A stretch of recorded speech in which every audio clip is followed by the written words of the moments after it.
और ये अहंकार गुरुदेव की कृपा से नष्ट होता है। उनकी करुणा दृष्टि से वो अहंकार को नष्ट कर देते, चूर चूर कर देते हैं।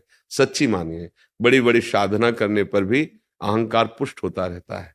विद्या रूप महत्व कुल धन यौवन अभिमान सट कंटक देखे जहां लाहे न भक्त निदान, लाहे न भक्त निदान स्वांग सब नगर नार के विषयन हाथ बिकाए नए रिझवन भक्त। ये बड़े महापुरुष के वचन है कि अगर कोई भी अहंकार है, विद्या का, रूप का, गुण का, महत्व का, जाति का, कोई भी अहंकार है, तो भक्ति महारानी आपके हृदय में नहीं रहेंगी। स्वांग रहेगा भक्ति का, और वो स्वांग विषयी पुरुषों, धनी पुरुषों को रिझाने के लिए होगा, ना कि श्री हरि को। भरतार माने होता है हरि। जैसे वैश्या श्रृंगार करती विषयी पुरुषों को आकर्षित करने के लिए, ऐसे भक्ति का स्वांग होगा तुम्हारा धन मान प्रतिष्ठा के लिए, ना कि हरि के रिझाने के लिए। विषयन हाथ बिकाए नहीं रिझवन भतार के। भरतार कहते हैं प्रीतम पति हरि को।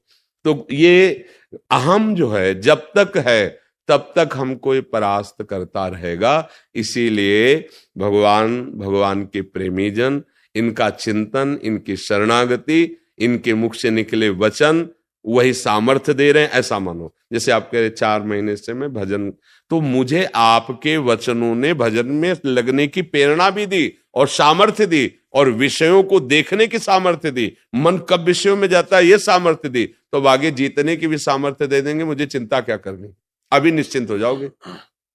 कोई भला आदमी तुम्हें निमंत्रण दे, चाहे वो फोन से दे, चाहे चिट्ठी भेज दे, चाहे स्वयं कोई आदमी भेज दे, समझना बात। अब आप आ गए उसके निमंत्रण में, उसने पत्तल बिछा दिए, दोना डाल दिए। अब आप चिंतित हो रहे हो कि कब रसगुल्ला आवे, कब सब्जी आवे, कब। धैर्य रखो, वो धर्मात्मा, उसने अगर निमंत्रण दिया है, दोना पत्तल डाल दिए है, तो तुम्हें भूखा नहीं उठने देगा, वो पवाएगा। ऐसे संसार सागर में हम फंसे हुए थे, उस अव्यक्त परमात्मा की कृपा से वाणी रूपी निमंत्रण पहुंचा, आओ परमार्थ में, चलो परमार्थ में। अब दोना पत्तल भी बिछ गए, ये नहीं करना चाहिए, ये करना चाहिए, ऐसे करने से परमानंद मिलता है, ऐसे करने से दुर्गति होती है, दोना पत्तल बिछ गए। अब परमानंद का भोग भी वो पवा देगा। हमें बिल्कुल निश्चिंत रहना है। करो सदा तिनके रखवारी, जिम बालक राखे महतारी। पर हमें थोड़ा युद्ध करना होगा। ना ना ना, व्यतिरेक नहीं नहीं, ये शास्त्र विरुद्ध है, गुरु की आज्ञा के विरुद्ध है। तू चाहे जलाए नहीं, मार भी दे मुझे, तो मैं ये नहीं करूंगा। बस जीत गए, बस यही जीत गए। वो तुम्हारी सामर्थ्य से सामर्थ्यवान है, तुम्हें मार नहीं सकता, तुम्हें जला नहीं सकता।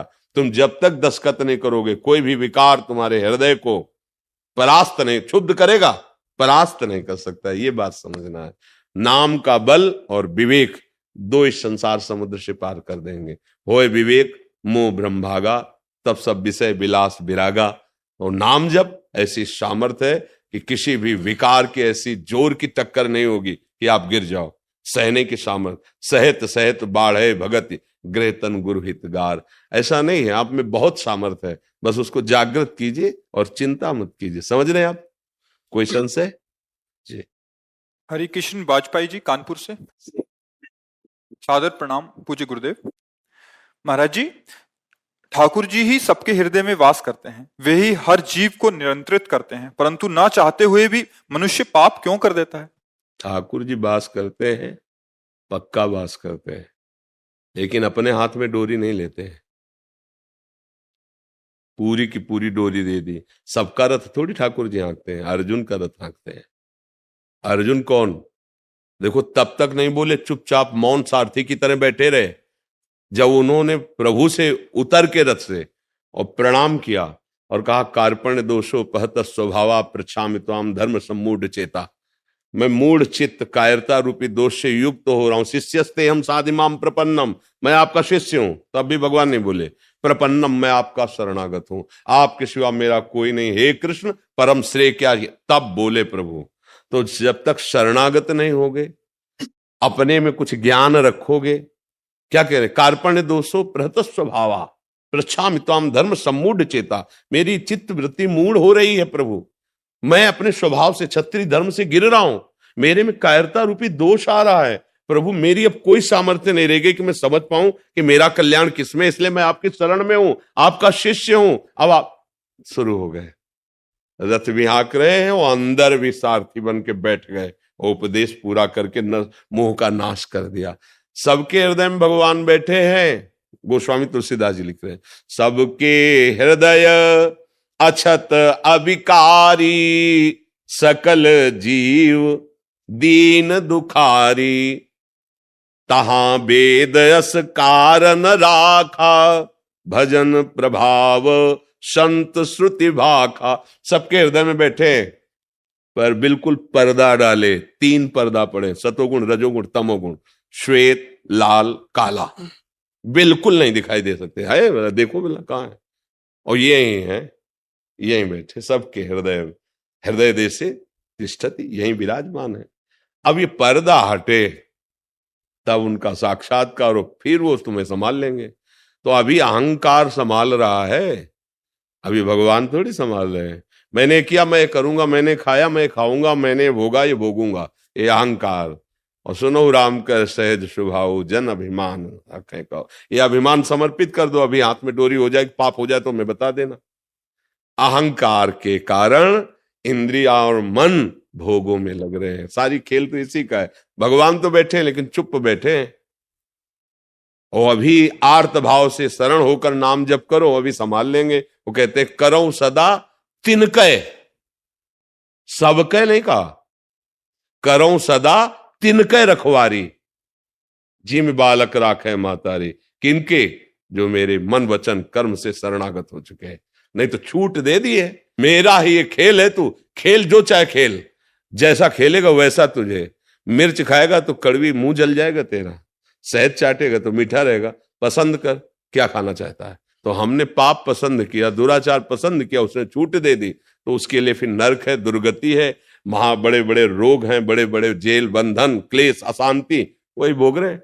वो तो छूट दे दी आपकी। और अगर आप प्रार्थना को मुझे छूट नहीं चाहिए, मैं आपके अधीन हूं, मुझे क्या करना चाहिए, तो तस्मात् शास्त्रम प्रमाणम थे, आओ शास्त्र प्रमाण में भगवान के अनुकूल चलो। श्री कृष्ण अनुकूल तो परम पद है, महासुख है, शांति है, निर्वाण मोक्ष पद, जो चाहो प्राप्त हो। दोनों प्रभु के मार्ग है, दोनों प्रभु के तुम चलने वाली सामर्थ्य दे दी तुम्हें। अब क्या, एक आदमी जाता है 100 रुपया मिला, शराब पीता है, गंदा आचरण करता है। एक आदमी जाता है भोजन खरीद के भूखों को बांट देता है, या किसी बीमार की सेवा में लगा देता है। अब पिता ने दोनों को 100 रुपए दिए थे, लौट के पूछा तुमने कहां खर्चा किया, अब अगला पैसा उसको मिलेगा। वो पुत्र है पर उसको नहीं देंगे, गलत जगह प्रयोग किया तुम, हाँ ये लो, अब 1000 लो, अगर 1000 सही जगह प्रयोग कर 1 लाख लो, मेरा मालिक लक्ष्मीपति है, बढ़ाता चला जाता है। हम लोग उनकी सामर्थ्य का, उनके द्वारा दिए बुद्धि का, उनके द्वारा दिए सुविधा का दुरुपयोग कर रहे हैं, इसीलिए हटाता चला जा रहा है। पुत्र हो लेकिन तुम बड़े उपद्रवी हो, तुम दंड के अधिकारी हो, दंड भोगो। अगर आपको कहीं लगता है कि मैं निर्णय नहीं कर पाऊंगा क्या सही क्या गलत, तो फिर जो सभी तावा शरणाई रखियो ताय प्राण, अगर भयभीत होकर मेरी शरण में आ गया तो मैं उसे प्राण के समान रखूंगा। भगवान के वचन है। देखो निर्वाह कर रहे हैं अपने जितने संत महात्मा, भगवत मार्ग कैसे निर्वाह कर रहे हैं। भरोसे पे रहो, श्रद्धा विश्वास दृढ़ रखो, तो वो प्रभु तुम्हारी गाड़ी के ड्राइवर बन जाएंगे, सारथी बन जाएंगे। और अहंकार करोगे तो फिर नहीं बनेंगे। वो आए अंदर ही बैठे देख रहे हैं, जो तुम कर रहे हो तुम्हारे साक्षी हैं, उनको वो तुम्हें भोगना पड़ेगा। अवश्य में भोक्तव्यम कृतम कर्म शुभाशुभम। शरण में हो गए, मिटा दिया शुभ अशुभ और परमानंद की प्राप्ति करा दी। शरण निरापद पद रमित, सकल अशुभ शुभ नंश, शुभ और अशुभ दोनों का विनाश कर दिया और परमानंद प्रदान कर रहे हैं। कभी आप भगवान का भजन करके भगवान के आश्रित होकर देखिए, तुम दूसरों को उपदेश करने लगो, भूल के भी पाप मत करना। तुम्हारा हृदय कहने लगेगा, जलाने लगेगा हृदय पाप की बात सोचने में। थोड़ा भजन करके तो देखो। नहीं आप बोलो अभी 4 महीने से भजन की बात आपने कही और आपके अंदर प्रश्न आ गया ना कि हृदय मन जो है तापित करता है, विषयों की तरफ जाता है, कैसे उसको रोके? आ गई ना बात। और भजन बढ़ाओ, और जितना भजन बढ़ेगा रोकने की बात नहीं, खुद शरणागत हो जाएगा, मन आपके अधीन हो जाए। भजन में बहुत बड़ा बल है।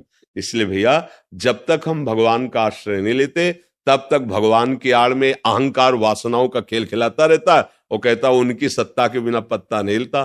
तो भैया तो आप ये भी समझ लो कि उन्हीं की सत्ता में नरक बना हुआ है, उन्हीं की सत्ता में बड़े बड़े रोग बने हुए, उन्हीं के सत्ता में बड़े बड़े कानून बने। जब डंडा चलेगा ना तो उन्हीं के सत्ता से पत्ता हिल रहा है, डंडा वाला। जब डंडा चल रहा है ना तो उन्हीं के साथ, अब राजी रहो ना। तब हे भगवान ऐसा क्यों कर दिया? क्योंकि तुमने जब किया तब भगवान की याद की थी क्या? तब तो अब चतुराई बहुत है, चतुराई बहुत है बुद्धि में, लेकिन पापाचरण करने की, पापाचरण से बचने के लिए है। यही तो बात है। अगर उनको समझाने की कोशिश करो तो बड़े चतुर बनते हैं। अपने दोषों को छुपाने की, अरे नहीं, दोष नष्ट करने के लिए बुद्धि होती है। विवेक धारण करके दोषों का त्याग करो। पर अपने लोग क्या करते हैं, चोरों को अपने अंदर घर में बड़े गुप्त स्थान से छुपाते। हम लोग इतने चतुर हैं कि अपने नाश करने वाले गंदे विचारों को बड़े छुपा के रखते हैं। अगर कहीं अच्छा विचार कोई हो गया, स्वप्न में भी कोई अच्छा काम हो गया, माइक से कहना चाहते हैं कि अमुक दिन स्वप्न आया था और मैंने ऐसा ऐसा ऐसा। जागृत में अगर कहीं फूल माला किसी को चढ़ा दी है तो दो चार संतों को अगर आपने कहीं दो चार पेड़े भी दे दिए हैं तो आप यही कहेंगे वृंदावन गए तो संतों की भंडारा किया था, साधु से मतलब बढ़ा के। और जो अंदर गंदा नाश करने वाले उनको बिल्कुल छुपा के। तो बुद्धि कहां चतुर है? गंदे लोगों को अंदर रखोगे तो गंदगी ही बढ़ेगी। ये गंदे विचार गंदे लोग की तरह है, काम क्रोध लोभ मोह मद मत्सर। तू कामी पुरुष है। नहीं नहीं, मैं कामी कैसे हो सकता हूं? छुपा लिया ना? नहीं नहीं, हाँ प्रभु आपकी दृष्टि बहुत सही है। मैं जिसे आज तक मित्र समझ रहा था और दुश्मन की तरह मेरा नाश कर रहा था, प्रभु इसको कैसे मिटाऊं? अब बताओ, मेरे घर में आ गए हैं, कैसे मिटाऊं? ये है हृदय रूपी घर में काम क्रोध लोभ मोह मद मत्सर। ये इनका आतंक छाया आज से नहीं, बहुत समय से। अब निकालना चाहोगे तो ऐसे निकल जाएंगे। जो दुष्ट स्वभाव वाले लोग को आप घर में रख लो किराए में और 10-5 साल रह जाने तो फिर बताओ, आप निकाल के दिखाओ, वो आतंक मचा देंगे ना। वैसे ही आतंक मचाते हैं। अब भजन करना चाहते हैं और वो है गंदे विचार वाले, तो लड़ाई शुरू करते हैं। फिर क्या करे? जोरदार आदमी के हाथ में दे दे कि घर खाली करवाओ, ये ले पेमेंट। होता है ना उनसे बढ़ करके। तो या तो परिचय है तो देख करके ही खाली कर देंगे, नहीं तो पिट के खाली कर देंगे। तो सबसे जोरदार भगवान है। श्वास रूपी कीमत उनको दे दो। ये जो श्वास है, राधा राधा राधा राधा, सब खाली हो जाएगा हृदय। कोई काम क्रोध लोभ मोह मद मत्सर नहीं है। ये सब विकार नष्ट हो जाएंगे। आवागमन से मुक्त परम शांत परम सुखमय हो जाएंगे।